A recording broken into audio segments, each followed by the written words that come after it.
पूरी द्वारकाधीश भगवान की जय हो। आज का प्रसंग है अपने ही पुत्रों को विष देने वाली दो भक्तिमती नारियों की कथा। क्यों दिया था अपने ही पुत्र को विष? आपने भगवान के भक्तों की कथा तो बहुत सुनी होगी, पर आज संतों के भक्तों की कथा सुनाने जा रहे हैं। आशा करते हैं आप इसे अवश्य ही पसंद करेंगे। श्री भक्तमाल के अनुसार एक राजा बड़ा भक्त था। उसके यहाँ बहुत से साधु संत आते रहते थे। राजा उनकी प्रेम से सेवा करता था। एक बार एक महान संत अपने साथियों के समेत पधारे। राजा का सत्संग के कारण उनसे बड़ा प्रेम हो गया। वे संत राजा के यहाँ से नित्य ही चलने के लिए तैयार होते, परंतु राजा एक न एक बार उत्सव आदि कहकर प्रार्थना करके उन्हें रोकता और कहता कि प्रभु आज रुक जाइए, कल चले जाइएगा। इस प्रकार उनको एक वर्ष और कुछ मास बीत गए।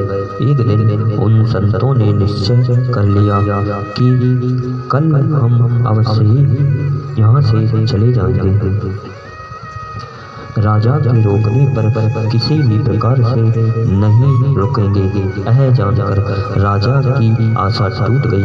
वह इस प्रकार व्याकुल हुआ कि उसका शरीर छूटने लगा। रानी ने राजा से पूछकर सब जान लिया कि राजा संत वियोग से जीवित न रहेगा।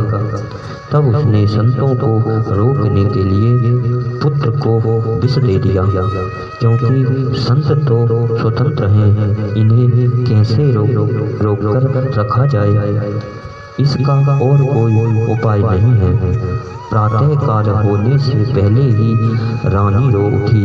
अन्य दासियां भी रोने लगी। राजपुत्र के मरने की बात फैल गई। राजमहल में कोलाहल मच गया। संत ने सुना तो शीघ्र ही राजभवन में प्रवेश किया और जाकर बालक को देखा।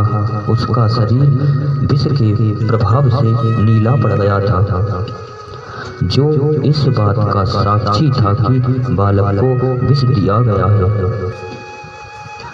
महात्मा जी ने रानी से पूछा कि सत्य कहो, तुमने यह क्या किया? रानी ने कहा, आप निश्चय ही चले जाना चाहते थे और हमारे नेत्रों को आपके दर्शनों की अभिलाषा है। आपको रोकने के लिए ही यह उपाय किया गया है। राजा और रानी की ऐसी अद्भुत भक्ति को देखकर वे महात्मा रोने लगे। उनका कंठ गदगद हो गया। उन्हें भक्ति की इस विलक्षण रीति से भारी सुख हुआ।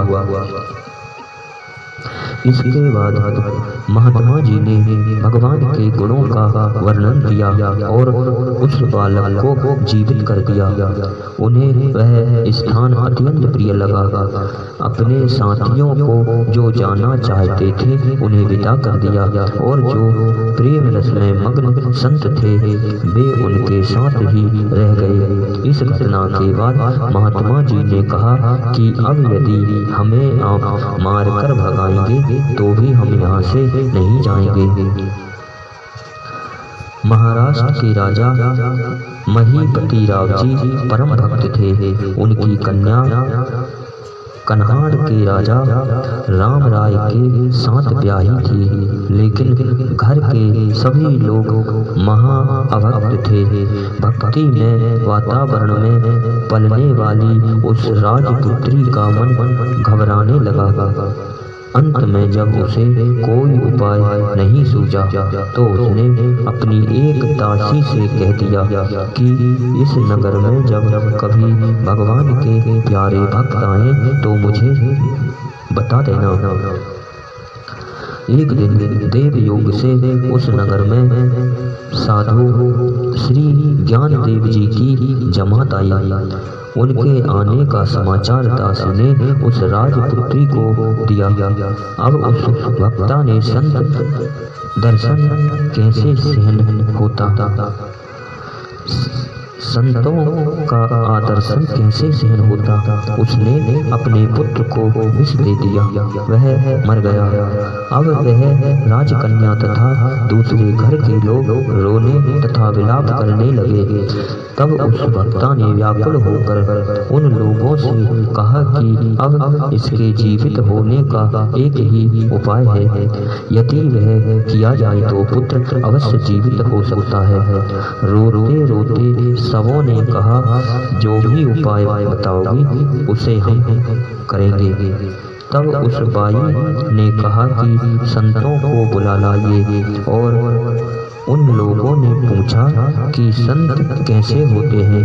इस पर वक्ता ने कहा कि यह दासी मेरे पिता के घर में संतों को देख चुकी है, कैसे होते हैं, कहाँ मिलेंगे आदि सब बातों को यह बताएगी। पूछने पर दासी ने कहा कि आज इस नगर में कुछ संत पधारे हैं और अमुक स्थान पर ठहरे हैं। वह दासी राजा को साथ लेकर चली और संतों से बोलना सिखा दिया और कहा कि उनको देखते ही पृथ्वी पर गिरकर साष्टांग दंडवत प्रणाम करते हुए उनके चरणों में पड़ जाना। राजा ने दासी के कथन के अनुसार ही कार्य किया। शोकवश राजा की आंखों से आंसुओं की धारा बह रही थी, परंतु उस समय ऐसा लगा कि मानो एक संत प्रेम वश रो रहे हैं। सहज विश्वासी उन संतों ने भी विश्वास किया कि ये लोग प्रेम से रुदन कर रहे हैं। राजा ने प्रार्थना की कि प्रभु मेरे घर पधार कर उसे पवित्र कीजिए। राजा की विनती स्वीकार कर संत जन प्रसन्नता पूर्वक उसके साथ चले। दासी ने आगे ही आकर वक्ता रानी को साधुओं के शुभ आगमन की सूचना दे दी। वह रानी पौड़ी में आकर खड़ी हो गई। संतों को देखते ही वह उनके चरणों में गिर पड़ी और प्रेम बस गदगद हो गई। आंखों में आंसू भरकर धीरे से बोली, आप लोग मेरे पिता माता को जानते ही होंगे, क्योंकि वे बड़े संत सेवी हैं। आप लोगों का दर्शन पाकर आज ऐसा मन में आता है कि अपने प्राणों को आपके श्री चरणों में न्यौछावर कर दूं। उस वक्ता रानी की अति विशेष प्रीति देखकर संत जन अति प्रसन्न हो गए और बोले कि तुमने जो प्रतिज्ञा की है वह पूरी होगी। राजमहल में जाकर संतों ने मरे हुए बालक को देखकर जान लिया कि इसे निश्चय ही विष दिया गया है। उन्होंने भगवान का चरणामृत उसके मुख में डाला, वह तुरंत जीवित हो गया। इस विलक्षण चमत्कार को देखते ही राजा एवं उसके परिवार के सभी लोग जो भक्ति के विमुख थे, सभी ने संतों के चरण पकड़ लिए और प्रार्थना की कि हम लोग आपकी शरण में हैं। तब संतों ने उन सभी को दीक्षा देकर शिष्य बनाया। उन लोगों ने वैष्णव बनकर संतों की ऐसे प्रेम से सेवा करना आरंभ कर दिया, जिससे देखकर लोग प्रेम विभोर हो जाते थे। इस प्रकार संत भक्तों की कथा को श्रवण किया। इन्हीं शब्दों के साथ बोलिए द्वारकाधीश भगवान की जय हो।